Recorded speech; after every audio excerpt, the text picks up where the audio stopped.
Est-ce que tu serais d'accord pour chanter une petite chanson en breton? Bonjour. Osa bien? Oui. الزل في اللون. Comment on dit merci en ukrainien? Dziękuję. On jarama tanala ton hiɗon e jang ko saɗi mon ko tooli.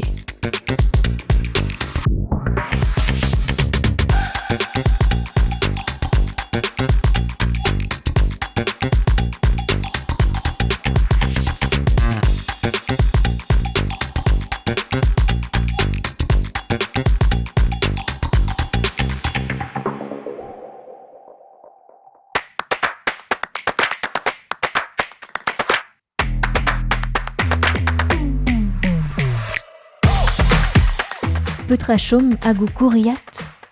Que reste-t-il de vos racines? Are you still connected to your heritage? Bedouembed de Villetut Ishom I Menemur à Kergadow et Duinet. Voilà ce que nous avons demandé à des habitants et habitantes de Ménimur et Kerkado à Vannes. Je dis assalamu alaikum parce que c'est le plus utilisé. Sur peu importe une personne que tu connais pas, on peut utiliser cette manière de dire bonjour. Mais après, voilà, il y a différents, comme avec les personnes âgées. Comme ma mère, par exemple, je vais la dire Kwez. Et après, une copine à moi, je vais dire Gégé. Voilà, on a différents comme ça. Et le mot tantine ou maman déposé sur l'avant le prénom de la personne, c'est un peu une manière d'affirmer son respect envers elle et que vous la respectez. Et qu'elle aussi, entre-temps, elle aura une bonne image de vous. La manière dont vous allez l'appeler, parce que ça va définir un peu votre caractéristique. Il y a tantine, il y a oncle, il y a yaya. Yaya, ça veut dire grand frère ou grande sœur. Généralement, quand je vais avoir peut-être une jeune qui peut être très bien dans la vingtaine, mais nous ne sommes pas forcément du même âge. Elle peut avoir peut-être 23 ans ou même 19 ans, peut-être je suis très jeune. Je l'appellerai Yaya. Ma façon de parler, c'est toujours je t'aime, c'est sûr. Comment vous le dites en kabyle? Hamlarkem, bien sûr. Ouais. En arabe, c'est nhabbak. Hamlarkem en kabyle, en arabe, nhabbak. Parce que moi, je parle de langue en arabe, avec le français, bien sûr, un peu l'anglais, bien sûr. En fait, vous parlez 4 langues tranquilles, quoi. Oui. Vous êtes, Oui, bien sûr. Vous êtes comme un universitaire, quoi. Exactement. Il y a des gestes comme en France aussi c'est la même pour comme on utilise les bras. On utilise aussi en Afghanistan c'est bras et ça c'est un geste d'amour.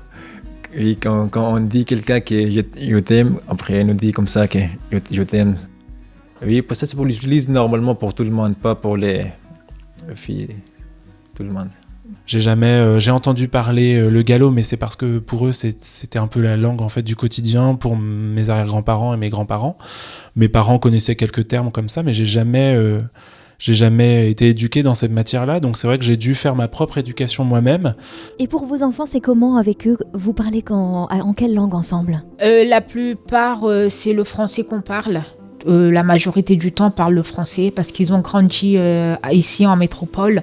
Du coup, ils ont adopté le français. Mais j'essaie d'intégrer aussi ma langue natale, qui est le maoré.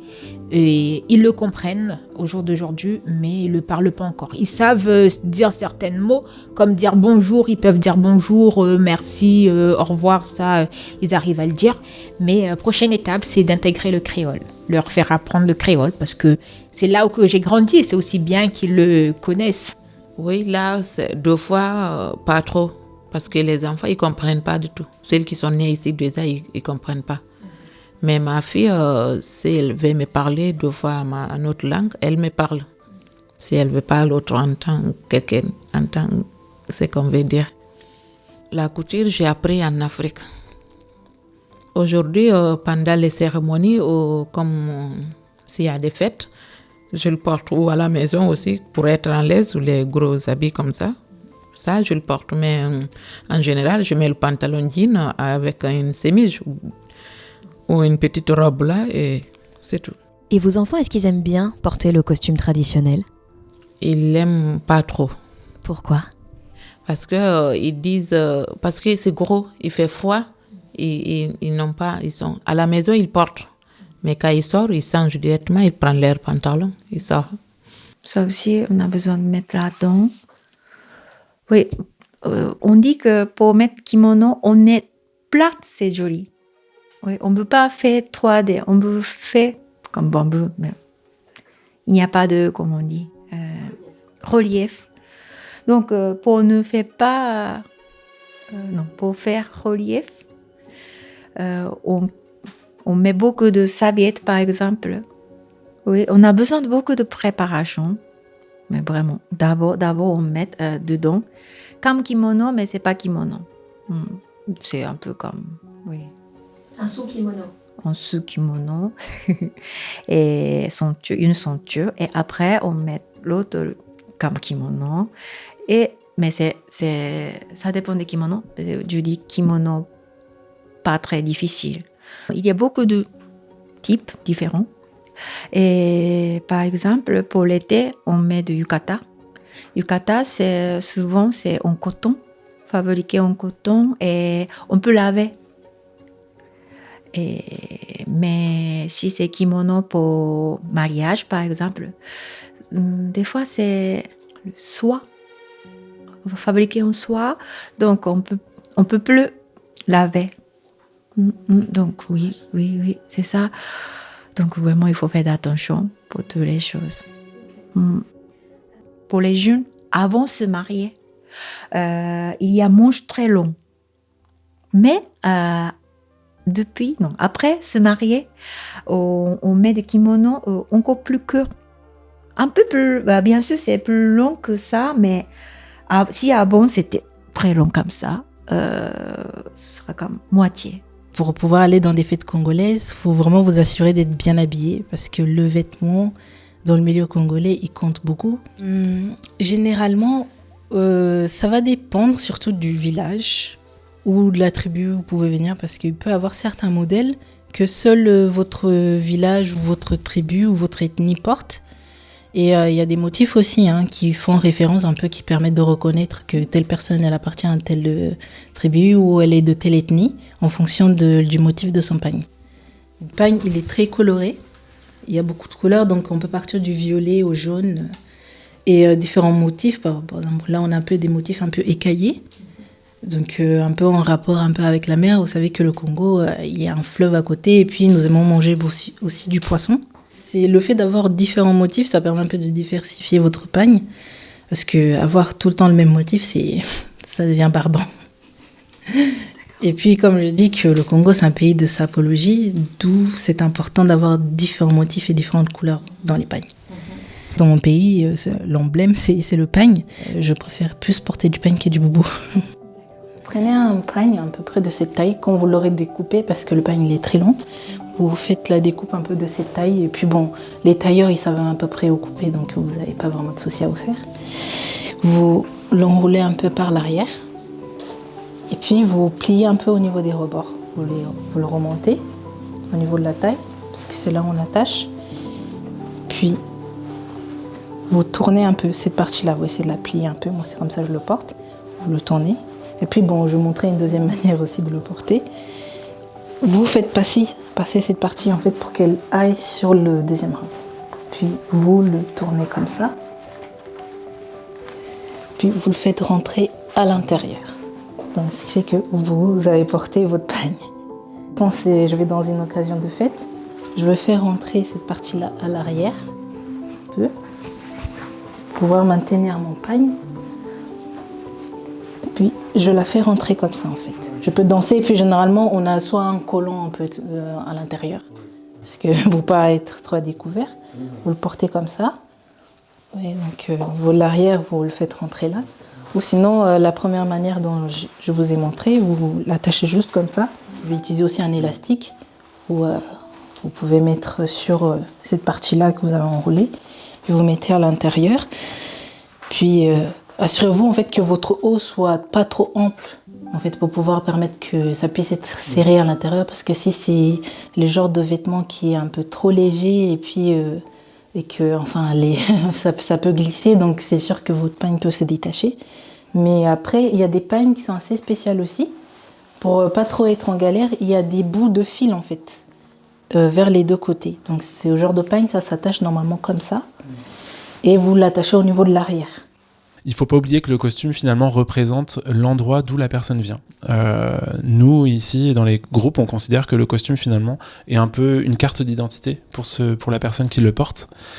Et en fait, elle est riche de témoignages. En fait, quand on voit une silhouette arriver, on peut aisément dire, à l'époque en tout cas, d'où provient la personne. On peut aussi estimer à peu près quel est son rang social. On peut estimer quelle est sa situation familiale. Voilà, tout plein de choses comme ça, et c'est notamment visible dans plein de terroirs. Alors après, il y a des petites subtilités d'une commune à l'autre qui peuvent faire évoluer les choses. La question qui est posée là, autour du costume traditionnel, est une question qui touche aux identités, au sentiment d'appartenance. C'est quoi une identité ? C'est une relation à une altérité, forcément. Il n'y a pas d'identité sans altérité. Et quand on veut se présenter soi, on se présente avec des éléments de singularité que les altérités n'ont pas, que les autres n'ont pas. Bien sûr, oui, bien sûr, le costume est quelque chose de très partagé dans le monde. Tous les peuples ont développé cet art particulier de s'habiller, comme ils ont développé en fonction des produits qu'ils pouvaient cultiver, des cuisines singulières, comme ils ont développé des chants, des manières de se dire, des manières de parler de la mort, de l'amour, de parler des sentiments humains profonds. Ce sont des invariants. Tous les peuples de la Terre ont illustré leur propre aventure à partir de quelques symboles. Des associations qui veulent montrer aux gens qu'il ne faut pas oublier c'est vos parents, c'est vos racines. Faut répéter, faut pas oublier. En Afghanistan, nous appelons les vêtements afghans. Mais ces vêtements utilisent en autres pays en Asie, comme Pakistan, Inde, Bangladesh. Mais ils ont appelé ces vêtements shelwar kameez. Oui. Est-ce que vous le portez aussi ici ? Oui. Est-ce que vous en avez ramené un avec vous ? Oui, bien sûr. Vous le portez pour des occasions particulières ? Oui, pour les occasions particulières. Et je porte ça à la maison parfois. Et parfois, quand je vais à la mosquée pour prier. Mais je ne l'utilise pas beaucoup ici. Ici, je me sens bien avec le pantalon et chemise. Mais en Afghanistan, j'aime les vêtements afghans. J'aime beaucoup parce que c'est confortable. Oh non. Ma mère a brodé cette chemise pour moi quand j'étais petit. Maintenant, c'est pour mes filles. C'est très important pour moi parce que la broderie est le code génétique de la nation ukrainienne.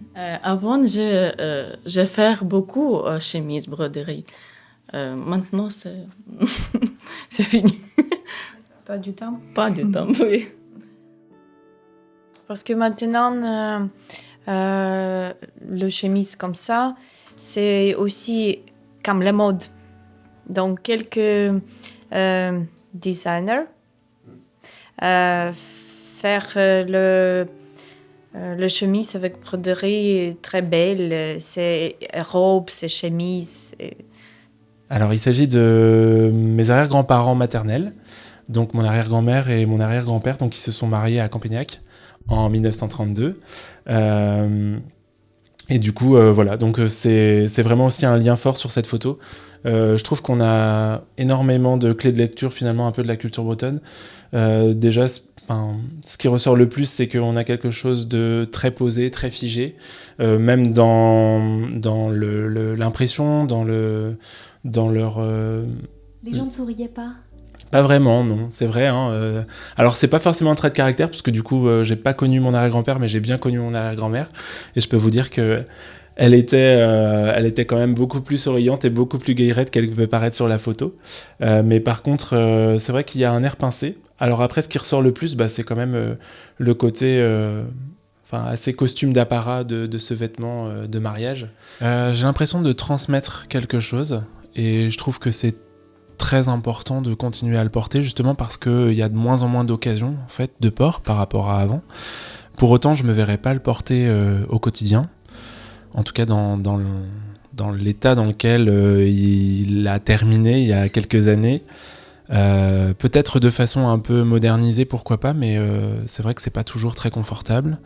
Y a une image aussi un peu rétrograde et passéiste aussi un peu du costume, donc on n'a pas forcément l'impression d'être dans la société actuelle quand on le porte. Pour autant, c'est drôle parce que quand on le porte, on a l'impression d'être à part.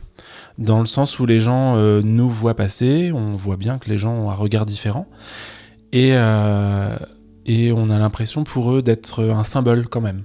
Voilà.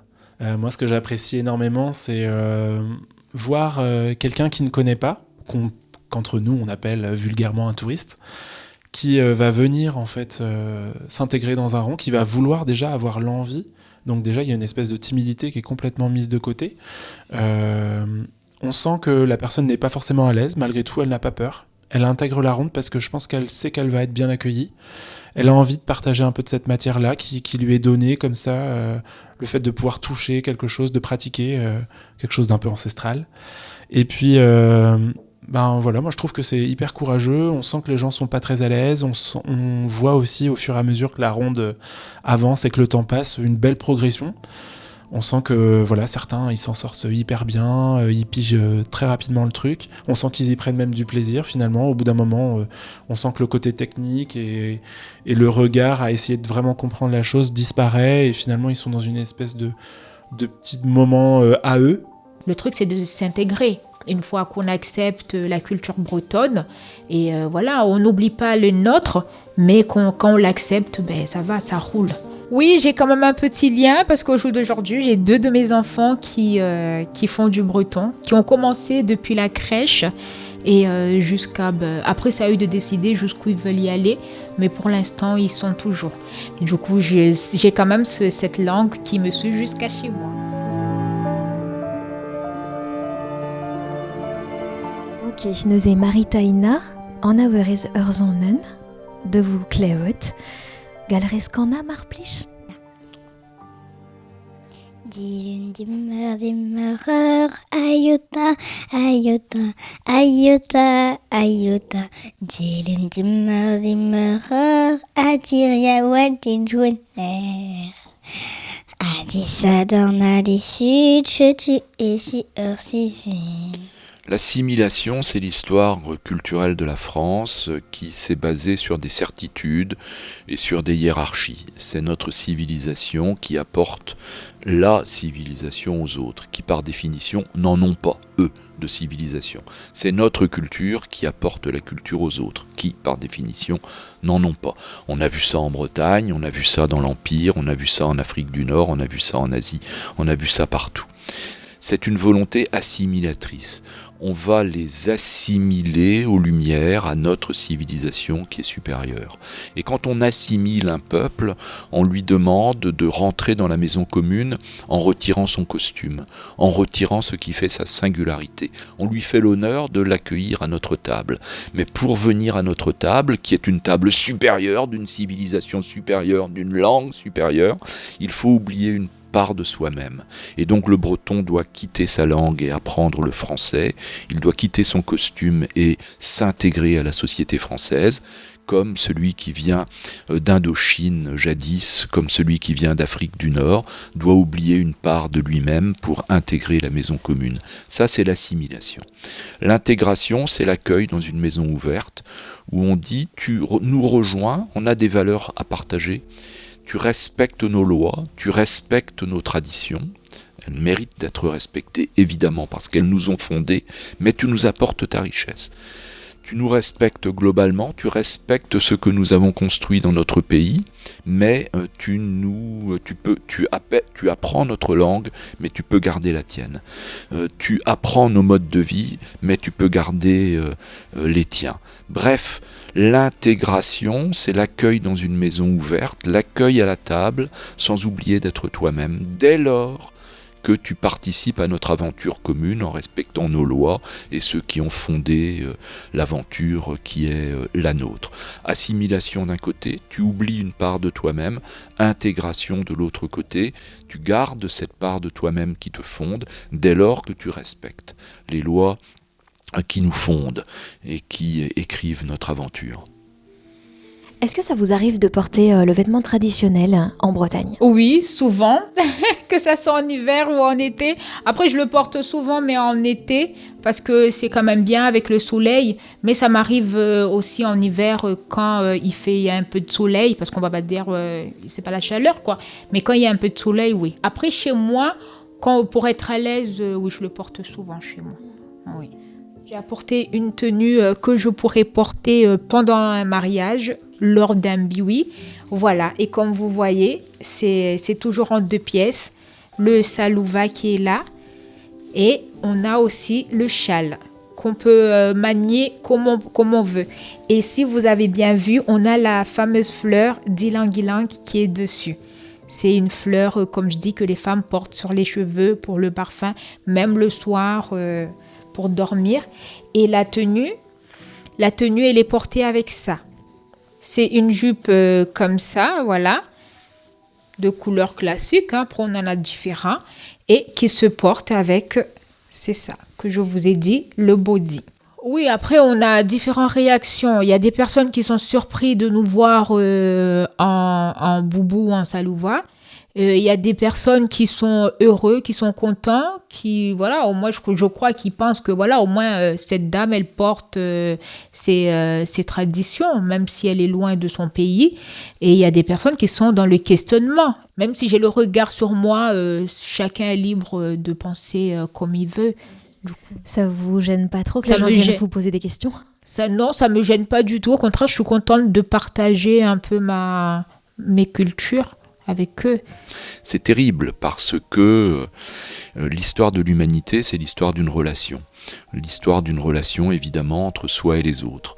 Mais dès lors que l'autre fait peur, on érige des murs autour de l'entre-soi, autour de l'identité unique. C'est toute notre histoire, et ça dure depuis des millénaires, et ça génère des guerres entre soi et les autres. Vous sentez ça, du coup, qu'il y a une certaine ouverture des Vantais et des Vantaises?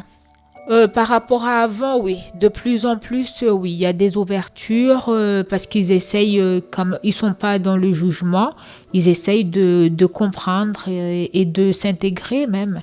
Parce que quand il y a des cérémonies ou des festivités, on voit quand même des Bretons qui viennent, qui regardent, qui posent des questions et même qui participent, qui essayent de faire, si c'est des danses, qu'ils essayent quand même d'apprendre. Ça vous touche ? Oui, beaucoup, parce que c'est dans ces échanges-là qu'on voit que, voilà, on n'est pas mis à part, mais on est accepté. Nous sommes faits des ailleurs, toujours. Seul change la date de l'immigration. Moi, je suis breton au cours des siècles, mais voilà, je viens d'outre-Manche, comme tout le monde, et il y a beaucoup de mes contemporains de jadis qui sont au fond de la Manche, comme il y a beaucoup de nos contemporains aujourd'hui qui sont au fond de la Méditerranée. On est tous immigrés à un moment donné. Seul change la date. Oui, mes enfants à moi, ils ne portent pas très souvent. Mais je le fais quand même, comme c'est notre tradition. S'il y a les fêtes pendant les fêtes, ils portent. Pendant le Ramadan ou la fête de l'Aïd, les 2 fêtes-là qu'on doit porter les habits, notre habits, tradition, on va à la mosquée. Après, c'est ça. Si pendant l'été aussi, on peut le porter, profiter parce que ça, il prend le froid. C'est froid ici, tu ne peux pas le mettre tout le temps. On danse, on parle, on raconte, on fait des conneries pour faire rire les gens. Bien sûr, c'est l'essentiel de partager la fête et partager l'ambiance avec tout le monde. Même si quelqu'un vient de l'autre village, parce que nous, quand on fait une fête, par exemple, de mon village, ça se voit, les autres villages à côté, ils viennent un peu partout. un peu partout, mais on se connaît, la plupart du temps, on se connaît entre nous. Même un village à 10-15 km, on se connaît. Il y a la communication entre nous. C'est des Amazirs, c'est des Berbères, ils sont tous des Amazirs. C'est des Kabyles, oui. L'histoire de cette troupe, elle vient d'Algérie, bien sûr de la Kabylie, exactement de ma maison. C'est ma soeur qui elle a fabriqué celle-là, à main. Nous, les Kabyles, on est très connus d'utiliser toutes les couleurs. C'est la couleur de la nature, en Kabylie. Les Bashkorts, comme les Mongols et Kazakhstan, Kazakhs, ils sont déménagés, beaucoup migrés. D'abord, talent. On imagine, on peut dire que c'est le cheval qui court comme ça, qui fait les pas de cheval.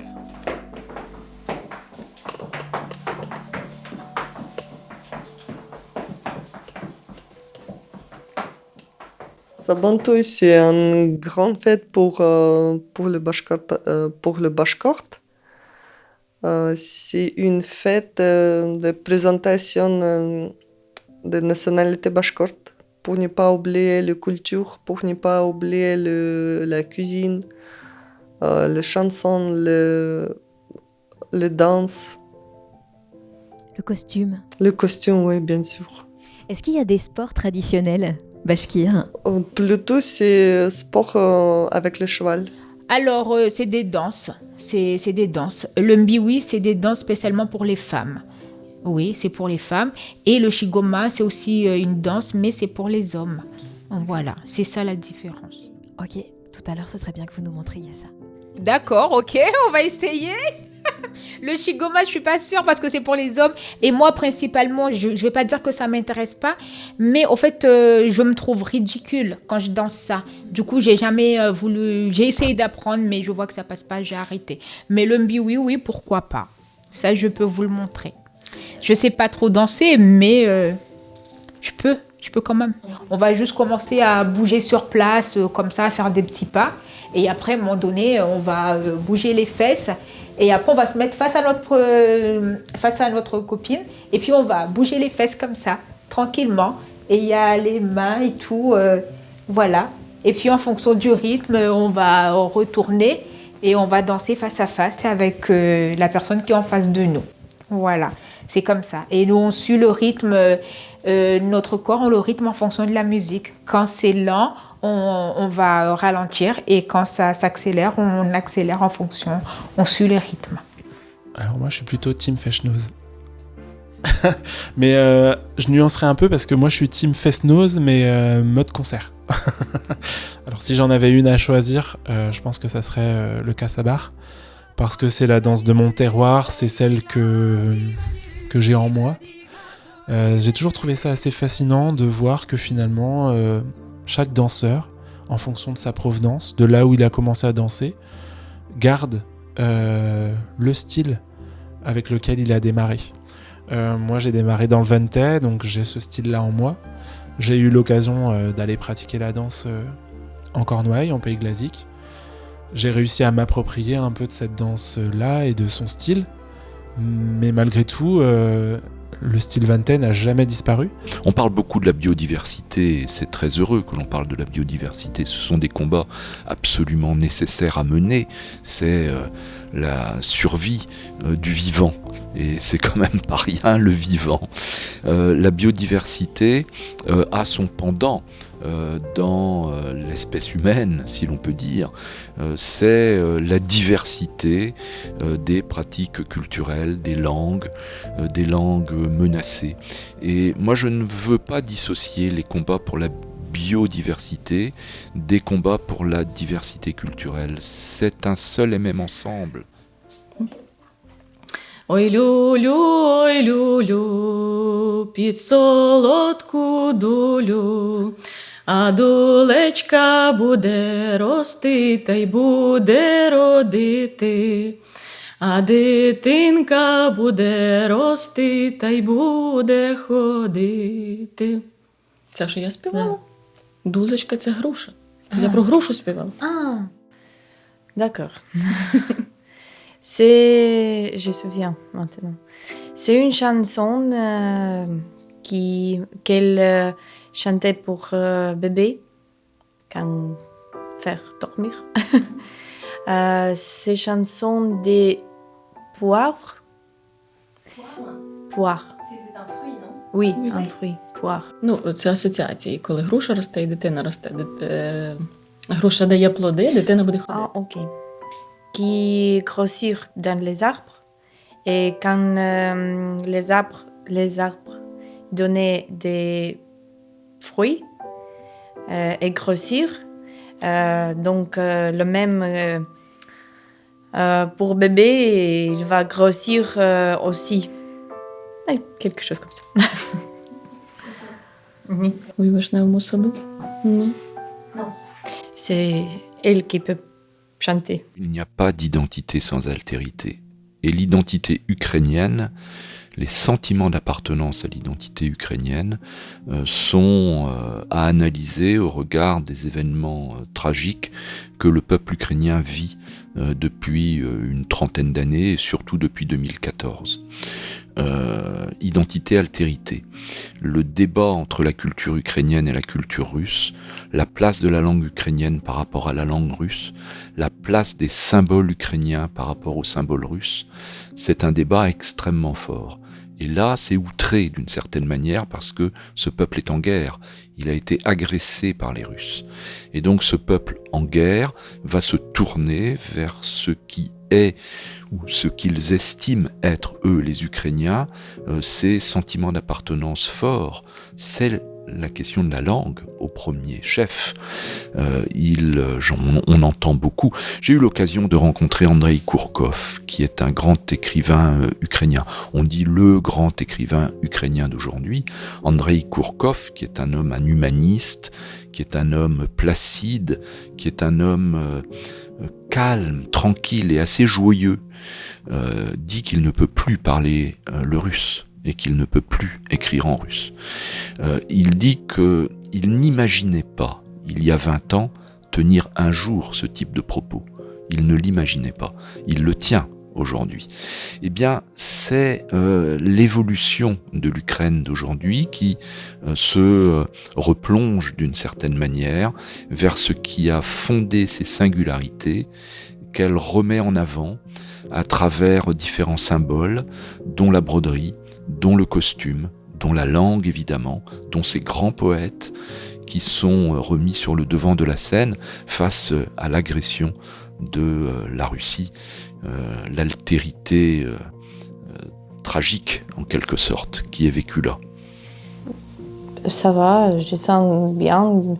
Bien sûr, j'ai manque Ukraine, mais les gens ici sont vraiment gentils et c'est plus facile de rester ici quand tu peux parler avec autres, quand quelqu'un essaie de t'aider toujours. C'est une chanson très vieille, mais il devient plus connu maintenant, après la guerre en Ukraine commencé. Donc nous sommes chantés un peu. Ой, у лузі червона калина похилилася,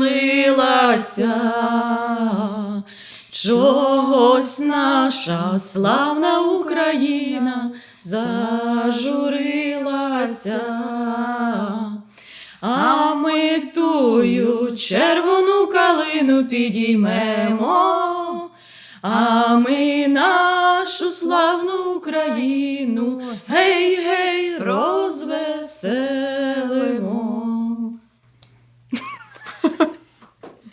Quand cet arbre, Kalina, qui s'appelle Kalina, un peu tombé, oui, nous sommes bien et relevés. Et le même dans cette situation, quand notre pays, Ukraine, un peu triste pour ce moment, nous sommes, les mondes en Ukraine très forts et le même, nous sommes relevés notre pays comme cette Kalina. Mais Kalina, c'est plus comme un symbole d'Ukraine. C'est très vieux. Oui, très vieux. C'est très ancien. D'autant plus que, et il faut le dire aussi, nous n'en avons pas fini avec les immigrations. Parce que les grandes immigrations climatiques sont devant nous.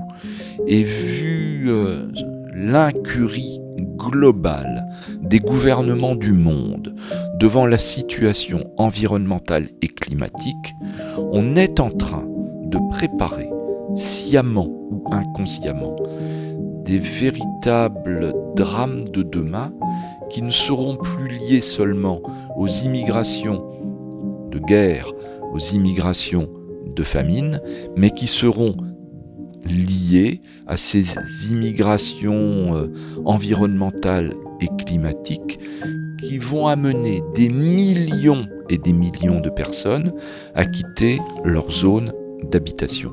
Pour aller où ? La danse que tu préfères, du coup. C'est pas facile. J'aurais dû me préparer avant. C'est contente. Par contre, le prénom Abdelhaq. C'est parce qu'il y a Abdelkader aussi. Hein. Oui, c'est moi Mais qui dis des bêtises. Abdelhaq. C'est Abdelhak. Mais c'est qui vient par qui? C'est geisha. Geisha, c'est danseuse traditionnelle Japon.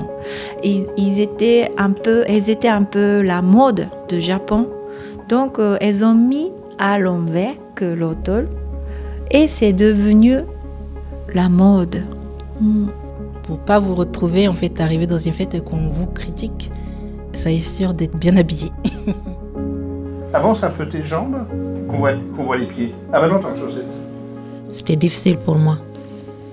Mais j'ai eu du courage de le faire parce que comme j'aime, j'ai écouté les gens, comme ils parlaient, comme ils répondaient. J'ai appris petit à petit. Vous trouvez ça comment, les tresses collées par exemple sur les hommes? Moi, je trouve ça beau. Moi, je trouve ça beau, ça change. J'ai oublié.